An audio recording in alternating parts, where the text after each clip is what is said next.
Hey, it's Dr. Amanda with Straightsmile Solutions, straightsmilesolutions.com, and today we're going to talk about what happens when you break an attachment mid-treatment. We're not talking about at the beginning of treatment, but as you're going along, it's great that your patient is, counting the attachments, or you're noticing the attachments when they come into appointments. A lot of people don't notice when something like this happens. And then you realize one is broken off. Should you try to fix it? Should you fix it using the existing aligner that you're in? Should you order an additional template?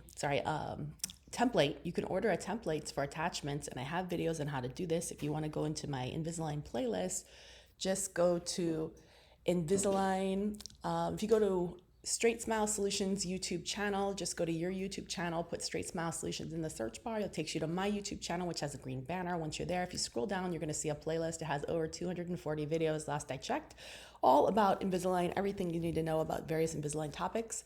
And there's definitely one for broken attachment, or you can just search by keyword within my channel. Anyways, really that's up to you. I do never recommend using the existing aligner to fix it, because for the most part, it's much more rigid than an attachment template, which is kind of rubbery and can peel off.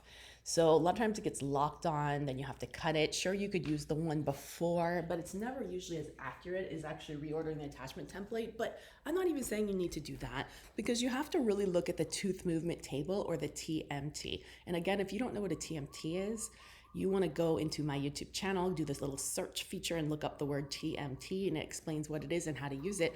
I like to look, let's say it broke on aligner number 13. I like to go look at aligner 13 in the TMT and see, well, why did I have that attachment? Because some attachments are in there for retention. Some attachments are in there to help to optimize or facilitate certain movements, be it root correction, torque, extrusions. So some more aggressive movements will need an attachment, but maybe you already got through that part of the movement in the treatment, right? So you have to kind of scroll through the aligners to see, okay, I know that the attachment on number, or we'll use whatever's this one. I know the attachment on number 6 was put on there to help to extrude it, help to, in this case, derotate it.